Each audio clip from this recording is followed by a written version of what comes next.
देखिए हर खबर यहीं पर। सब्सक्राइब कीजिए TV9 भारतवर्ष।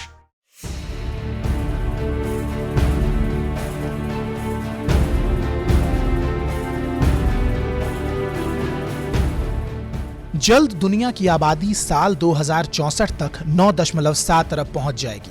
लेकिन चौंकाने वाली बात यह है कि इसके बाद यह आंकड़ा कम होने लगेगा और वर्ष 21,000 तक यह गिरकर 8.8 अरब हो जाएगी। ये हम नहीं कह रहे, जबकि 2019 में संयुक्त राष्ट्र ने अपने रिपोर्ट में यह बात कही है। संयुक्त राष्ट्र की रिपोर्ट के मुताबिक साल 21,000 तक आबादी के 10.9 अरब पहुंच जाने का अनुमान जताया जा रहा है, यानी कि यह मौजूदा अनुमान से 2 अरब ज्यादा है। यूनिवर्सिटी ऑफ वॉशिंगटन के शोधार्थी संयुक्त राष्ट्र के अनुमान को गलत बता रहे हैं। प्रमुख शोधार्थी क्रिस्टोफर मरे के मुताबिक 21,000 तक 195 में से 183 देशों की जनसंख्या में कमी आ जाएगी। इतना ही नहीं, 23 देशों की जनसंख्या तो आधी हो जाएगी और 34 देशों की आबादी में लगभग 25 से 50% तक की कमी आ जाएगी। लासेंट में छपी इस रिपोर्ट के मुताबिक संयुक्त राष्ट्र ने अपने आकलन में गिरते प्रजनन दर और बुजुर्ग आबादी को ध्यान में जरूर रखा, लेकिन नीतियों से जुड़े कुछ अन्य पैमानों को नजरअंदाज कर दिया था।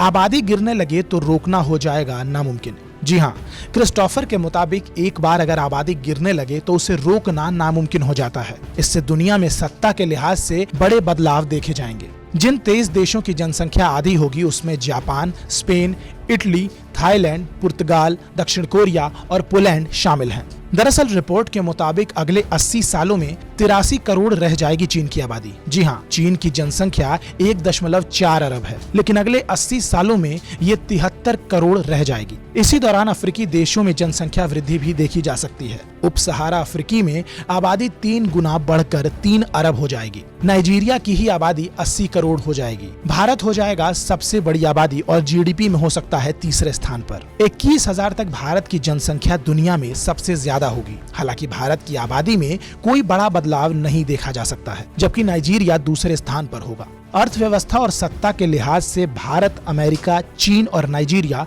दुनिया के 4 अहम देश होंगे। जीडीपी के लिहाज से भारत तीसरे पायदान पर होगा। जापान, जर्मनी, फ्रांस और ब्रिटेन दुनिया की 10 महत्वपूर्ण अर्थव्यवस्थाओं में बने रहेंगे। आपको बता दें कि पर्यावरण के लिए भी ये अच्छी खबर है। शोधार्थियों ने कहा कि पूर्वानुमान पर्यावरण के लिए अच्छी खबर है। खाद्य उत्पादन प्रणाली पर दबाव कम होगा, कार्बन उत्सर्जन कम होगा और उप सहारा अफ्रीका के हिस्सों में अहम आर्थिक मौके पैदा होंगे।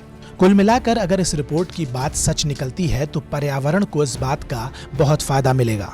लेकिन इस विषय पर आपकी क्या राय है, ये हमें कमेंट सेक्शन में जरूर बताइए। बाकी देश और दुनिया से जुड़ी तमाम बड़ी खबरों के लिए सब्सक्राइब कीजिए TV9 भारतवर्ष।